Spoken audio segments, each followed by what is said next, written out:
Let me know if it says that it's recording at all. Yeah, I do see Dhamma is recording the call. Okay.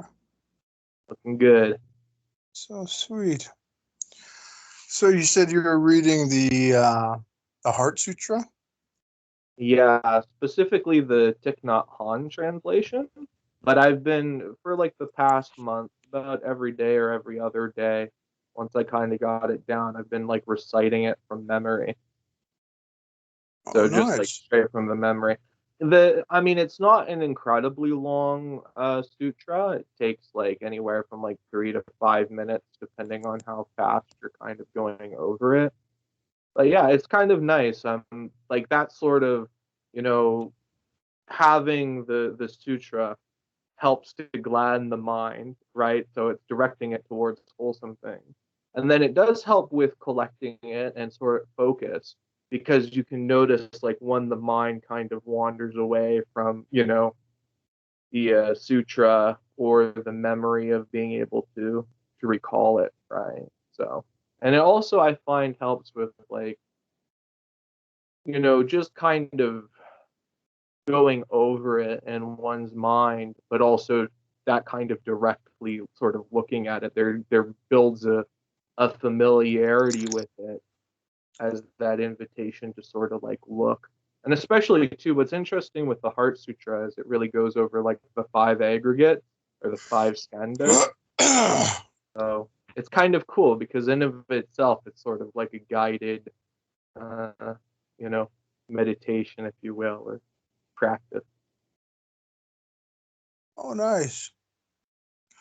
Yeah, I always, just for myself, I find it easy to change my dukkha as it arises. To me, that's not very difficult. I feel like something that kind of goes subtly under the radar is the remembering part, the remembering to do it. Because even when you say like wake up, you have to remember to wake up. And it's like society's kind of like everything in your day-to-day life is kind of like Mara, kind of like lulling you in to follow me, you know? And then you remember to look and say, aha, I see you, Mara. But the consistency and the momentum of getting into a place where it becomes easier to recognize Mara for what she is and getting rid of ignorance. To me, the remembering part is what I try to cultivate usually throughout my day because the changing, once I remember, and I'm like, I almost breathe the sigh of the relief before everything. I'm just like, I can remember to let go or to, like Dhammarato says, letting go, it'll still be in your hand, but you can turn it over and let go completely to be more specific. Letting go completely of these things that we're attached to that are causing us dukkha or dissatisfaction. Because everything is really subtle in our day-to-day life. Everything is like it's designed that way because it's designed by ignorance. It's designed by people who are chasing anicca, dukkha, anatta. So they don't see it for what it is. So when you're watching a commercial, they lull you in with get a gym membership, get the new car, get the new house, uh, get the new career, go to the new university, and all under the impression that this is somehow going to give us lasting happiness. And usually 99.9% of the time, it always ends up with just more dukkha, being covered in dukkha. And I'm not really aware of anything outside of Buddhism, really, and some other religions and practices, whatever you want to call them, that give the option to step outside out of all of that, you know. Usually, to quote Tolstoy, he said, there was not an evil deed that I did not commit. And the more the more he leaned into that, the more famous he became and the more prominent his name became. And he was observing that, and he's like, man, I don't want this type of life. He had all the money, he had everything, and he just wasn't happy, wasn't satisfied. And that's the name of the game, is satisfaction. And I think oftentimes when people get into Buddhism, it can start with the wholesome attachments. Then sometimes it could turn into unwholesome. Like, what gets you interested sometimes for a lot of Westerners is this idea of the goal at the end of the race or the mountain that we climb. But as you become more seasoned in your practice, that wholesome intention, although a bit ignorant, it can turn into something unwholesome, because there's still the sankharas of the trophies or the rewards or the heavens in the Christian sense of, I did all the work, now where's the goods? Instead of realizing that the goods are already here within us. Like Jesus said, the kingdom of heaven is within you. You know, we're swimming in enlightenment. We just can't see it because of delusion, because of ignorance. And it's not like, so you may not know this, but you always remind me, like when I'm talking with you, it's not necessarily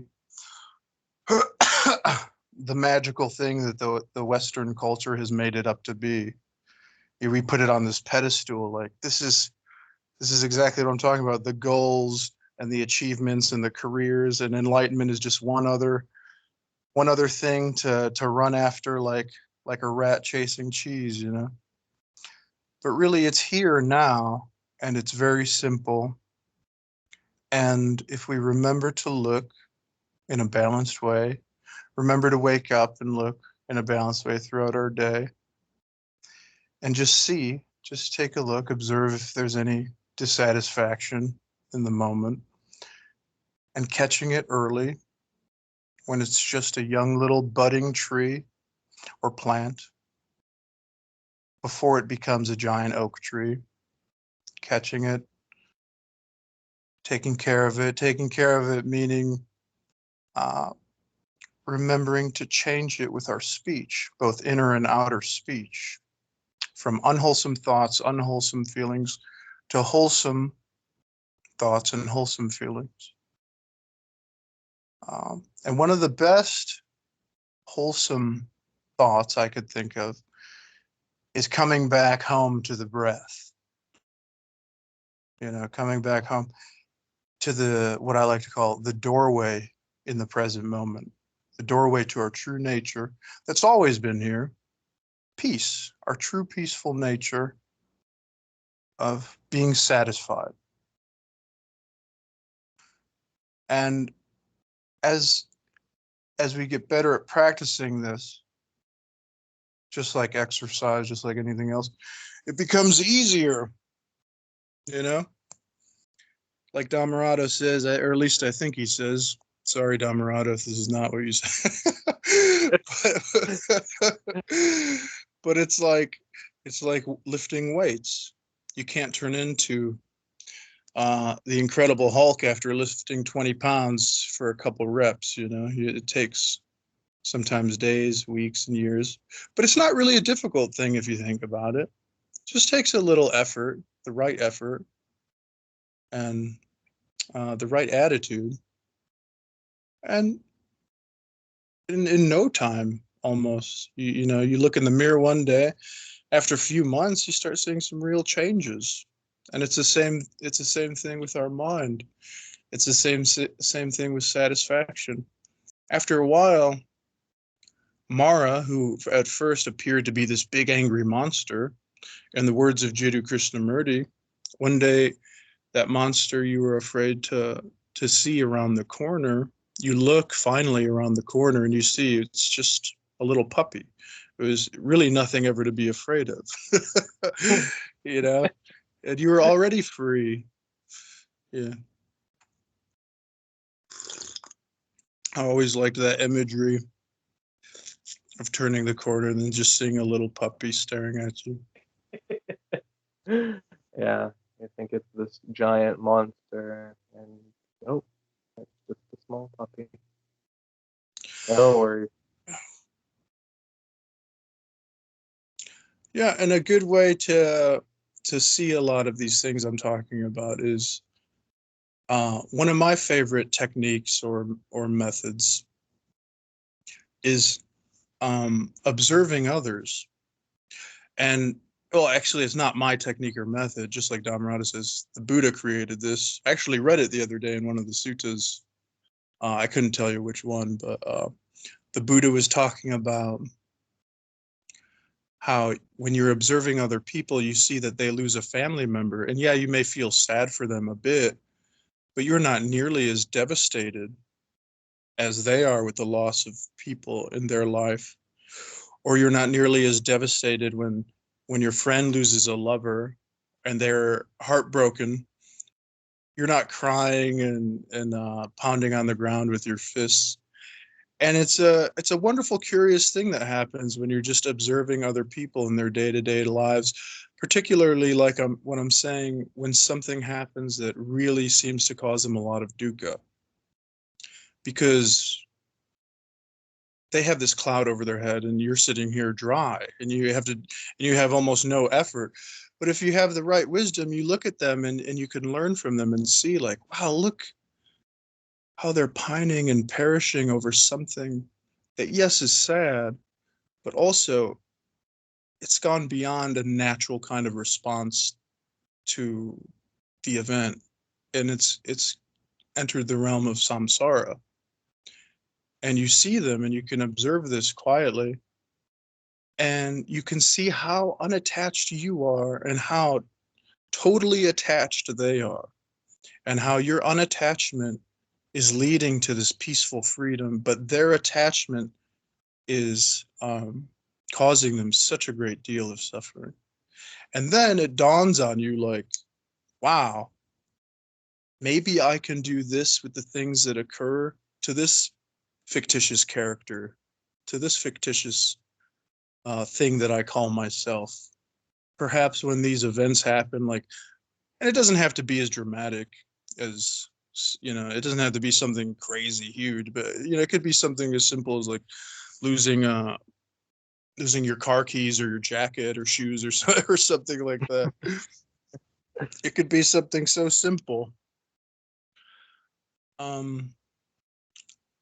Like Bukowski says, sometimes it's not the big things that drive somebody mad. It's the broken shoelace when you're running late to work. Just as you're about to get in your car, the broken shoelace that finally drives you to the loony bin, to the madhouse. All that suppressed rage, so to speak. But really, if we were remembering to look, we could turn everything around. We could turn all that dukkha into sukha. And the masters prove it to us, like Zen Master Sung Sen. And I've probably told you this before, but this is what it's all about, is the consistency and the remembering. But Zen Master Sung Sen, when he had heart problems, great heart problems, he was an old man at this time. His students were like, devastated, but they asked him how he feels. And he said, the doctor said, my heart is making music. And he put his hand on his chest and was just like, just joyfully laughing about it, about dying, about his body failing him. He turned it into a beautiful symphony. Wow. If that's not a beautiful example of living the Dhamma, I don't know what is, And there are many examples of this from all types of Dhamma practitioners, changing the dukkha into sukha with the right effort and with the right attitude. You become the captain of your ship, so to speak. Yeah. You know? Yeah, it's really too, right? Developing that skill of remembering to do that, especially when things, kind of, we could say in a worldly way goes south, right? The body starts failing and all these different things. But to be able to take that and to turn it around and be like, hey, you know what? At the end of the day, that's okay. This is the way that reality is, right? Mm-hmm. Yeah, and we don't have to, identify with these things. Like you were saying, Dhamma, when we're looking at other people, right? And we see people are caught up in various different attachments, but, they're not us, so we don't have to necessarily, we don't perhaps feel it so much. But then the next level is when we look at this, person, this being, and we see these different, collections of, body, the feelings, the perceptions that make things up, our habitual sort of memory and like consciousness. And we see this all to be non-self. We can look at that and even with that, we can look at what we would consider to be ourselves in very much that same way. And we don't have to feel that same amount of dissatisfaction. We don't have to feel that same amount of pain. It's very liberating. And that's not like completely and totally, I think, disconnecting or dissociating. No, it's actually being very much here. It's being here with reality as it is and being able to, accept that. But we can see the way out if we can remember it, right? That's the skill. Mm-hmm. Because, yeah, the mind can work really quick. Like when you were talking, Dhamma, about sometimes it's a shoelace that sets you off. And this is something I'll sometimes notice, with myself. And the thing is that what it really is too, is not so much the shoelace, but it's the piling on. It's that mental formation. It's that coming together, right?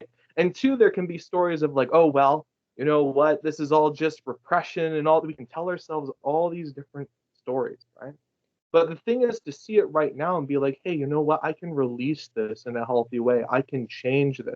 I can take accountability. I don't have to, throw a hissy fit, right? And to be able to change that. But I think one of the really powerful things there too is to come back to that nurture, to come back to like, hey, congratulations, we spotted it now. Now we can break it up and we can make a wholesome change. And so, yeah, that's another aspect too that I find to be quite helpful. Yeah. The pity or the wow factor of we can do this.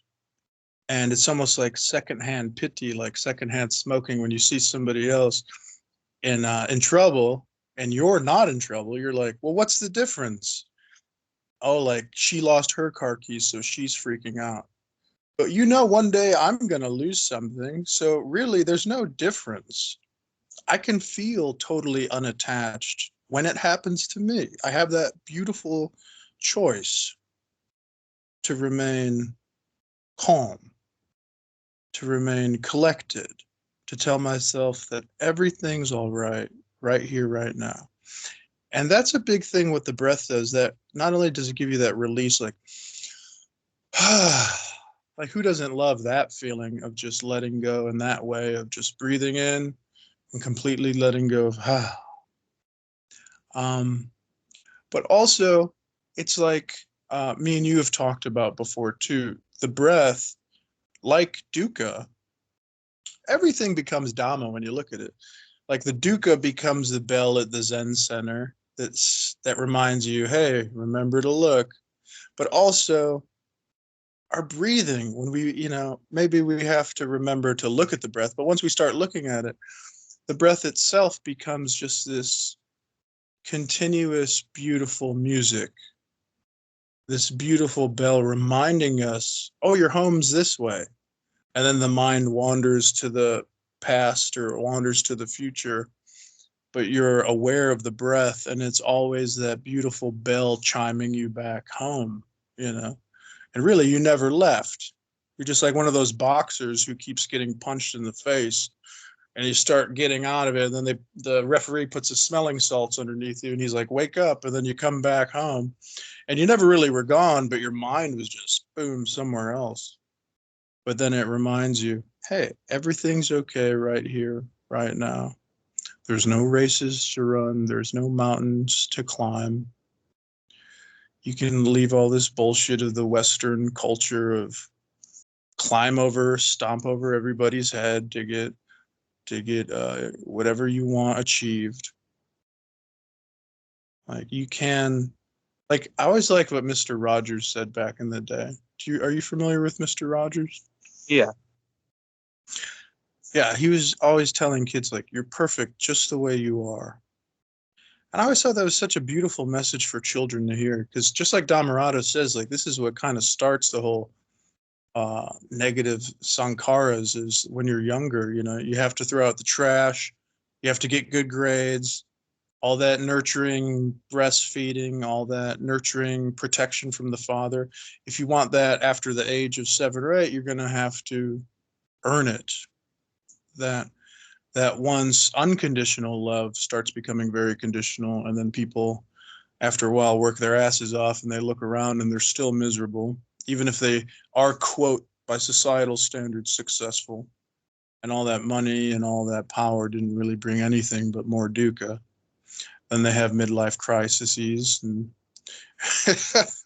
and then they get a convertible, and it makes them happy for a couple months until the car payments start rolling in, and then somebody scratches it at the grocery store, or somebody steals it, or even if nothing happens, the problem creating machine of the mind will make something happen to uh, to validate its own existence in a weird way, to validate the illusory ego's own existence. You make up all kinds of excuses, like it can be perfect, and then you'd be like, well, I don't like this color. Actually, I think you did like the color, but you have these sankhara, these habits that they're just like mental and physical habits that are just leading you away from your true nature, your true peaceful nature. If everything's fine, which it rarely is, you'll come up with the problem to keep you busy. Because that's what we're taught too at a young age. You can never just not be busy. Like Thich Nhat Hanh says, like the businessless man is a great man. To be businessless, you know. And we all start with that negative, false assumption that something always must be done. God forbid you find yourself sitting, oh, the idle hand's the devil's playground. You're going to become a nobody. And it's like, good. I'll play with the devil. I'll become a nobody. It's better than running some rat race that leads to World War IIIs and all kinds of dukkhas and all kinds of dissatisfaction. I'd rather be happy doing nothing, sitting on my couch in a peaceful way. If you look at the world, they have all these statues all over of great war leaders and presidents and people who have conquered lands. But you rarely ever see anybody in the Western world. This is more meaningful. But you don't see any statues of somebody sitting on their couch eating Cheetos peacefully. But you'll have statues made of bronze and silver and gold of all these serial killers. Mm-hmm. Like, why not have a statue of a peaceful person resting at home? It's like, well, that doesn't make sense. Actually, it makes perfect fucking sense. If you open your eyes to reality. Yeah, there's that thing with the restlessness, society that you see where, folks will have in their mind that it's better to do all these things that are actually harmful, to go out and fight and to kill people, than it is to do nothing, than to be a loser by society's standards, right? That is far worse than going out there and committing, these kinds of acts. Where I think like a lot of the population, that haven't, is a good idea. They can recognize, hey, you know what? We haven't done that. To recognize, the non-action sort of part of things, of harmlessness, right? As opposed to, there can be that sort of incredibly negative aspect, right? That's sort of fed in. No, you're not doing enough. You need to do more, but it's funny because, like you said, there's all these ideas of all these great men, and like Yeah, great sometimes man. it's like, yeah, exactly. It's like, and what have they done? And in a lot of cases, there's some pretty terrible things. Hmm. And I mean, like, yeah, we can have compassion and understanding for folks and what might have led somebody on that path, right? And this isn't say I mean, this is something where I think the Dhamma is very much about rehabilitation, and that really anybody can change, right? But it's that Sure. sometimes we prioritize the wrong thing. We don't prioritize peace. Yeah, we Yeah. prioritize getting stuff done. Yeah, it's a dukkha shit culture of it thrives on rolling around in shit, you know? And what is dukkha? In a weird way, dukkha can only exist in the conceptual realm of the past and the future. We say, no, you could be happy or you can be miserable in the moment. Yeah, but why are you miserable? If you got a new Xbox console or new video game, uh, and even if nothing's happening and you're worried about losing it, that's taking place in some fictitious future realm. Or if you're looking at your Xbox and thinking, um, man, all the work I had to do before I got that, man, I hope nobody steals it. That's the future. But also, if you think the reason I got this Xbox is, man, because my friend Tommy had one and I want one, and that's the past. It's like it's all rolling around in shit. It's like the correct way to do it would be like, oh, I have this nice Xbox, however I acquired it, whatever. And if somebody comes in and takes it, whatever. If it breaks, whatever. If it makes me happy, whatever. And that reminds me of something Ajahn Chah said. I'm paraphrasing. I forget his exact words, but he was saying he really liked how one monk would always say, like, or it was one of his teachers, I forget, but he would always say something along the lines. It was a bad translation in this book, but it was something along the lines of, "Oh well," it was like, "So what?" or "Who cares?" "Oh, I got enlightenment. So what?" "Oh, I I like broke my leg. So what? Who cares?" "Oh, this happened. Okay." Or just kind of saying like, "Okay, so what?" That's not gonna affect my sukha, you know. But the moment I start clinging to it, those temporary sense pleasures or those temporary uh, physical pains, the moment I start clinging to those things, then the whole wheel of samsara starts spinning and building momentum. And that momentum factor is something that sometimes is um, it's not looked at, uh, but it's good to remind yourself, like, just as uh, somebody who's really earnest in their practice can build positive, wholesome momentum, and things will get easier. They will get easier. They'll get so easier. It'll go from uh, say your life is like 75% difficult. It'll go down to 10 before you know it. And it's like, who cares? Like, it will get easier. But also, if you start deviating away from the Sangha, if you start worrying about this I, me, my mind, that momentum builds up too. And that's what leads us to the realm of dukkha.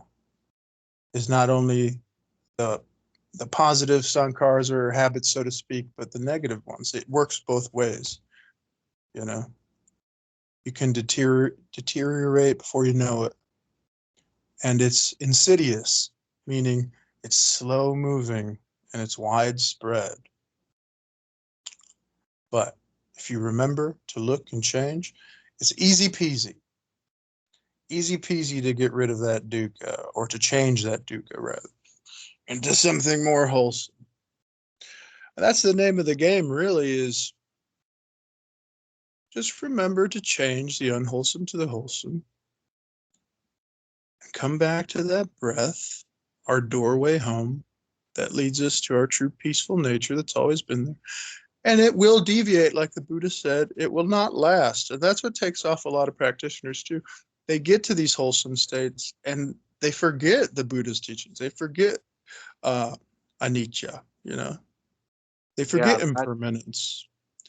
And that's why Dhammarato is always reminding us these things aren't going to last forever. And when they don't last forever, which they surely won't, that's when we have to change the unwholesome back to the wholesome, then come back to the breath, then enjoy our peaceful nature and this sukha state that will not last. And then we change it again. And in that way, it does, in a way, make it last. When we realize that nothing lasts, in a way, it does continue this cycle of sukha for us, yeah, which is I, what they call nibbana. yeah. I think this is something that, as I continue to practice and develop and look, is that balance in terms of when it comes to anicca, right? Because sometimes there can be like, okay, everything is changing, and that can kind of get into a thing of being, well, there can be almost a feeling of pointlessness at times, right? If it's seen the wrong way.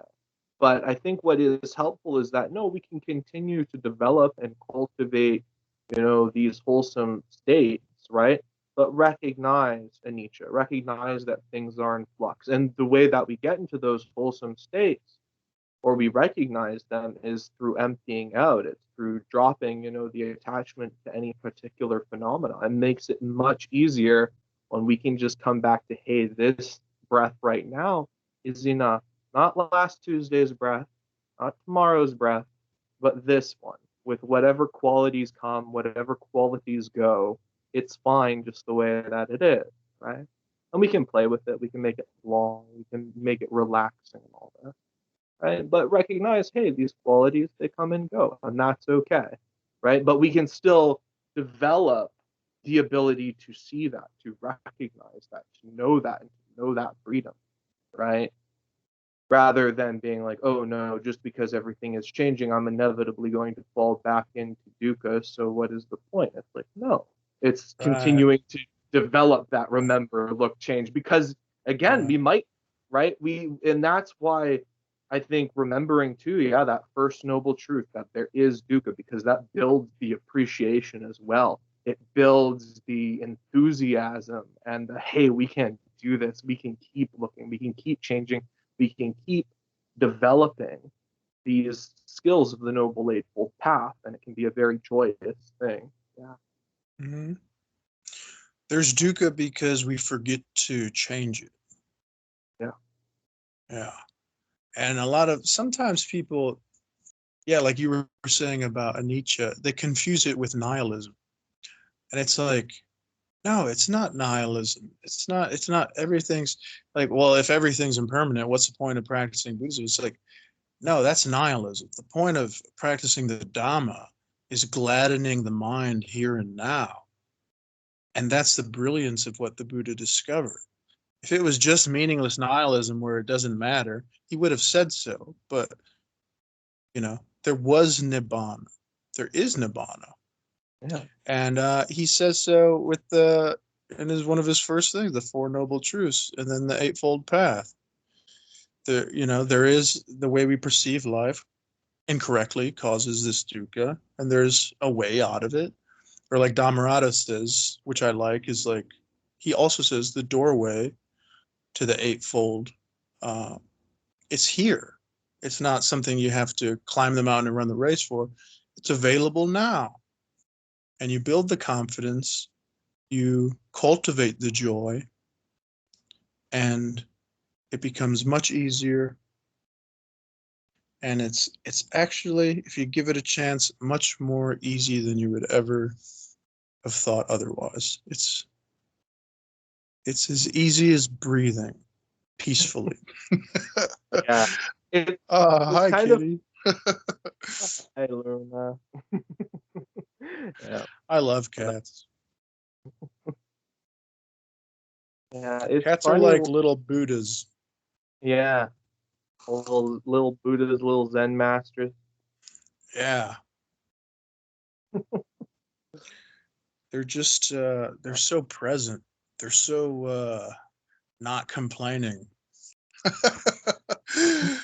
They're so sukha filled. Sometimes sometimes with my facial expressions people think that I'm not like happy or joyous, but I always have to tell people there's like this famous meme on not meme, but there's a couple TikTok videos that are like, I'm not angry, I'm just indigenous. So if you if you're like indigenous or to North America, you kind of have these, or if you were what they call Hispanic but is really indigenous, you kind of have these like facial expressions of just, but really you feel great. Yeah. So Well, yeah, sometimes when I'm meeting new groups of people, I have to remind them like, I may look terrifying, but actually I'm feeling good. yeah. I think that's funny too, because like thinking about it in terms of change and, yeah, when it comes to smiling, right? It's like, yeah, sometimes, it can be really nice to smile and all that, but sometimes we can just kind of go into a very relaxed, like sort of, Yeah, just let the face like completely ease, and sometimes, yeah. maybe to others it doesn't like look like the most positive, but Smiles come in all shapes and sizes. yeah, yeah, exactly. Sometimes we're smiling big and bright internally. So even if, yeah, but it comes Yeah, and it goes. Yeah. So, if we have a rule, like we have to be smiling all the time, it's like, what we that's remember. called Disney World. Yeah, You don't yeah, smile, you don't get your paycheck.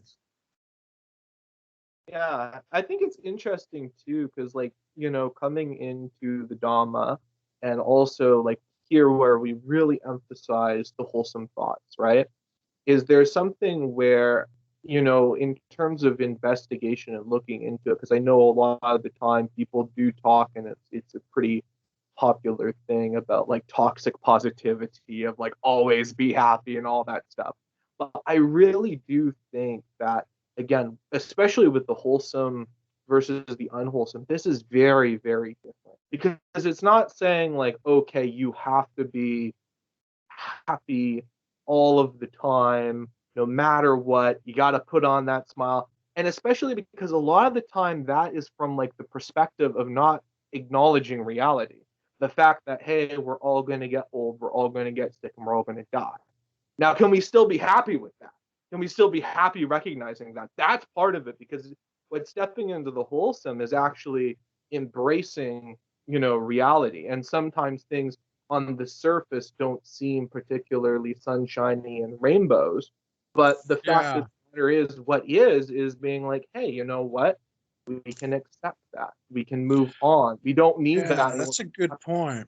Yeah. Like if somebody's mother dies and you see them at the funeral crying and mourning, don't confuse their crying and what appears to be like crying and mourning with dukkha. To them, they might really enjoy crying for somebody who cared for them their whole life that they love dearly. That might be their sukha, and it can be disguised into looking. But then somebody with ignorance might come in and say, you're not really practicing changing that to sukha. Look at you. You're busy like, no, I'm experiencing a natural, beautiful process that sure may be painful, but like sukha itself comes from the mud of dukkha. And it may appear, and it may even be painful, but it is a beautiful natural process that helps us to move forward and to heal in the moment. There's such things as growing pains. Although pain is often associated with dukkha, it doesn't have to be. Yeah. You can have pain and be delighted in Yeah, a sense. well, yeah, because that's the interesting thing. Because if you look at Paticca Samuppada, right, it's like the feelings are, in a sense, before the tanha or even the attachment, right? Or, um, yeah, like it's sort of like there's feeling tones, and there can be pleasant or unpleasant. And sometimes yes, if we're like really looking we can just see it as sensation, and we can break it down even further, right? But the thing is like, yeah, sometimes things are unpleasant. That's okay. Can we be okay with that, right? And sometimes, yeah, Mhm. if we're like with somebody in that situation, I think that it's very helpful to be like, hey, you know what? We can be here. We can have that understanding. We can have that nurture, Yeah. you know, passion, and allow them to be Yeah. with their emotions as well, right? And I think that's the thing too, is it helps as well when we can allow other people to be with their emotions. Is That's why not yeah, judging is a really wonderful thing. Because you might see another Buddhist, so to speak, or whatever they like to call themselves, and be like, oh, he felt this way about this. You don't know his heart. And that's, I even remember reading in some of the suttas, Buddha saying, like, worry about yourself. I know Jesus said that. Don't look at the logs in other people's eyes, or don't look at the splinters in others' eyes when you have a log in your own eye. But in this sense, they might not even have splinters at all. no, If somebody I love dies and I'm crying, to me, it's all part, it's as natural as death. It only becomes suffering when I just don't want it. Like, oh, this is happening, I mm, don't want it. It's like, no, I understand it's a part of life. And let me have my delightful sukha morning of crying for somebody I love, of doing that. Sure, it may be a little painful, but there's no problem for me. But mm, often we'll look at other Buddhists and say, "Oh, look at all their problems. Look at how they should be acting and shouldn't." And that's why Ajahn Chah warned a lot about be careful how you're perceiving others. It's not really important.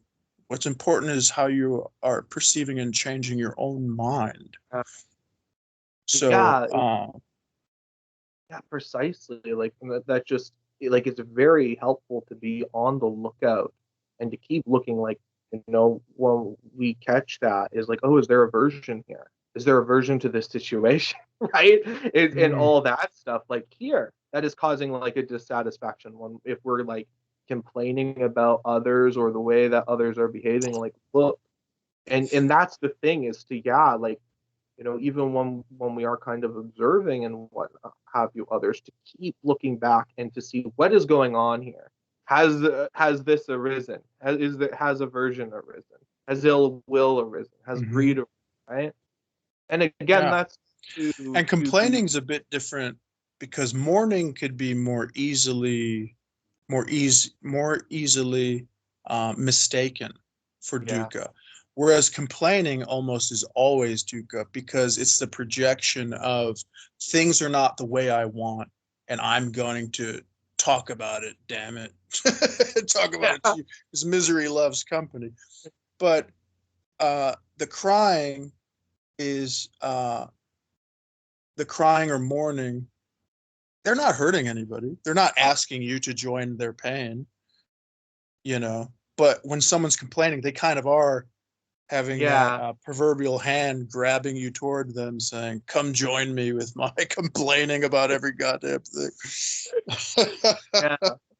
But then it's like the trick, right? Of like, oh, not stumbling into complaining about, their complaining, and just to recognize, wait a minute, that's not the most helpful thing. I don't have to pick that up. I don't have to take that in. Maybe there can be some Mm, like wholesome, redirection here and there.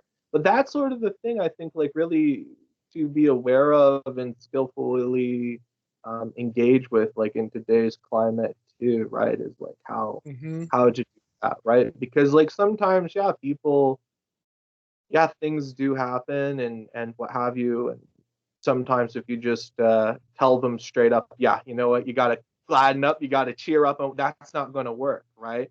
You got to kind of Mm, be like not sneaky with it, but you know what I mean. You got to be skilled with it if you right. want it to really come in, and sometimes Yeah. that's like just listening and like sort of being like, okay, cool, right? We don't have to pick Yeah. it up, and then gently sort of guide, as opposed to being like, oh, you got nothing to complain about, because they might not get that, because Right. they'll be And that like, might what do you even mean have the opposite effect of you don't just get a moral somebody who about might have been a great practitioner in now because of something we've said or criticized, now they're no longer even interested in the Dhamma, which is sad too. Well, not sad, I guess it's just the way it is, but something that yeah. can be avoided. something that could skillfully be avoided, like you're saying. Yeah, exactly. We can work around that skillfully. But Yeah, yeah, it's it's like kind of yeah. God gave us a brain, so let's use it. And speaking about God is funny. Like Zen Master Sun Sen, sometimes when he would do some teachings, some new people who weren't familiar with him, he would talk about the soul. He would talk about God, and they would raise their hands right away and be like, "That's not in the Pali Canon. That's not Buddhism. That's not." But they had the ignorance. They fail to realize he's not attached to these descripting words. You know, everybody has their own things that help them. Perhaps some Buddhists like talking about God, and if it and they're not attached. They're not attached to. I always tell people, like, sometimes I feel like I believe in God 100%, and at the same time I don't at all. Like, I'm very atheistic in some sense, but to me it's not a problem. Like, it's just something that's always balanced. You know, Yeah. it's not something that comes up where you start the dukkha, you start rolling around in the dukkha shit once you start getting attached to these labels. Once you start getting attached to, I'm a Buddhist, we can never talk about God, we can never do this. Like, okay, enjoy that attachment, buddy. But I'll be Yeah. over here free, speaking in whatever poetic way I feel. You know, and if that's not good enough for you, go throw a pity party. That's okay. Interesting. And thinking about, how the Buddha talks about, the Dhamma as a raft and laying it down. I think this is another aspect of that, of like, hey, recognize when this is going to cause more harm than good, Then good, right? And yeah. if we're Being like, skillful with our yeah, words, true. yeah, exactly. Like Yeah, we don't have to communicate, and this is the thing: we can communicate in ordinary language, or we don't have to be so fixed in these things if it's going to lead to conflict. And we can see, hey, this is not. There's not going yeah, to be really any benefit to this. You know what I mean? But yeah. if people perceive and they're like, oh, you know what, that was kind of worded skillfully, and oh, that actually kind of makes sense. They'll kind of open up a little bit more to it, right? Yeah. Because it's really like any other quote religion, it's really easy to get pretty close minded pretty quick in Buddhism. You know, especially if you start donning a pair of robes or a robe and a bowl and stuff and shave your head, then you really start having Mara speaking very sweetly into your ear, like, now you're somebody. Now you're better than everybody else. Now, you know what I mean? And you do have to be skillful. You can't just go around saying I'm a Buddhist and then like preaching Satanism. Like, you can, but you do have to be skillful. But I think whenever I'm talking about the Dhamma, talking about God, it never really has ever. If it ever comes up, it's always in that teaching that it's okay. Like, there's nothing negative with talking about God. If you are bringing negativity to those words, it's coming from your own end. I see no problem with saying there's a God or talking about a God or saying that there was a beautiful wise man named Buddha. But if somebody else has problems with these words, they're creating it. See, there are certain words you can say that you could almost be sure that a lot of the negativity will always be from somebody else. Because you're not challenging them with a word that's like uh, something really negative. You're just saying a neutral word to me is neutral, like God. But if you say that Yeah, word and somebody starts giving you trouble over that, that's their own problem. You know, uh, that's their own it's attachments. uh, yeah, it's interesting too when it comes to the word God and all the various different things that can come with it, because there's like something Hmm. like where it's like, okay, well, it's, I mean, to from what I can see, it's like, okay, it's this, right? But so there Yeah. isn't, yeah, that holding on to it. I mean, like there isn't so much, okay, there's this deity that, does these things or what have you, but Yeah, it's just like, is this, right? exactly. And that's where people have false assumptions and judgments. If somebody says God like me, it can mean something totally different. So what do you have to do when somebody you think may have a different vocabulary or opinion? You need to talk with them, find out. Because when I use the words God and people talk to me, they may very well find out what I really mean is the Dhamma. What I really mean is the truth of nature right here and right now, and the beautiful teachings of the Buddha. To me, it's like Buddhadasa Bhikkhu once said, he's like, everybody wants to cling to this identity of I, me, and mine. Like, if you want to live forever, if you want to cling to these souls and do this, she's like, cling to the Dhamma. Let the Dhamma be yourself. If you need a self, let the Dhamma be it. And I'm like, I always loved that. I'm like, yeah. Well, yeah, no, I think that's the funny thing, going back to the wrath thing, where I think that like sometimes, there can be a misunderstanding with it, or wanting to throw it down too quickly in terms of the Dhamma, or sometimes it's like, okay, it's time to apply it, and sometimes it's time to drop it, right? And so that Mm, requires discernment. But in terms of the funny thing with like, yeah, clinging to the Dhamma for one fortunate attachment, because it's the attachment that's going to shred all unnecessary, unwholesome attachment, right? It's like mhm, by sticking with that sort of point, and even with like, okay, dukkha nirodha, it helps to alleviate and clear out mm. all the the garbage. So like that sort of a Yeah. thing, it helps keep things clear in a sense, right? Open, I empty. always like to say all dukkha has attachments behind it, but not all attachments cause dukkha. Yeah. So if you have dukkha, 100% of the time there's always a negative attachment attached to it. But all attachments don't cause dukkha. But dukkha is caused by attachment, always. Yeah. I but think there's this is, but yeah. to make it in simple terms, there's unwholesome attachments and there's wholesome attachments. And what is an unwholesome attachment? Anything that causes dukkha is an unwholesome attachment. Anything that causes sukha, peace, loving kindness, compassion, that's a wholesome.